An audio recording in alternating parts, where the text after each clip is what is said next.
This is song for you ตั้งแต่มีเจ้าเข้ามาหัวใจดวงนี้ก็เปลี่ยนไปจากที่เคยเป็นคนเก็บโตเป็นอินโทรเวิร์ดบนล้มไผ่อยู่กับอยู่คนเดียวกินข้าวคนเดียวบ่ว่าจะอยู่ใส่ขอบใจที่โตจนนั้นมองเห็นและพร้อมจะเป็นคนคู่ใจค่อยเองบ่ฮู้คือกันอันใดที่เฮ็ดค่อยหลงไหลและค่อยก็บ่อยากคิดบ่อยากจะเก็บมาเป็นความสงสัยเพราะว่าทุกครั้งที่ค่อยรับตายังฝันว่าเฮาได้ฮักกันก็จะบ่ลืมบ่ปล่อยเรื่องราวของเฮาให้มันเป็นความหลัง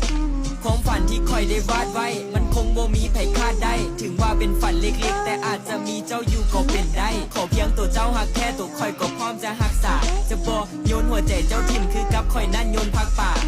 ค่อยมักเบิ่งปัจจุบันบ่ค่อยสนหยังกับอดีตอยากให้ฮู้ไว้สิ่งหนึ่งคือโตค่อยนั้นฮักเจ้ากว่าไผอีก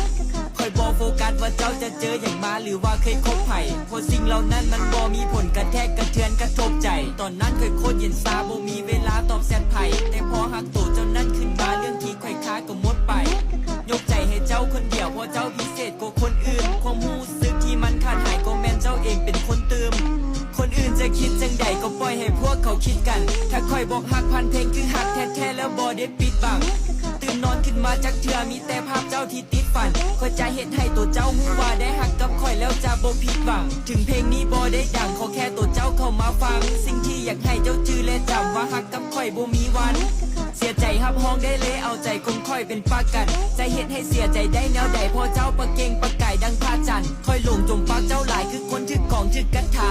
มันคือมนต์สะกดจดจ่อให้อยู่กับเจ้าคำเว้าและวาจาค่อยบ่มักแสดงออกและบ่เก่งดอกเรื่องภาษาเลยถ่ายทอดออกมาเป็นก่อนผ่านขันคิดเขียนด้วยปากกา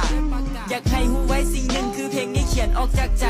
บ่ต้องบอกกันน่าจะฮู้อยู่ดอกว่าเพลงนี้ค่อยมอบให้ไผค่อยบ่สัญญาว่าจะฮักเจ้าคนเดียวตลอดไปแต่ค่อยจะเฮ็ดทุกวันให้ดีที่สุดให้มีความสุขอยู่ปลอบใจ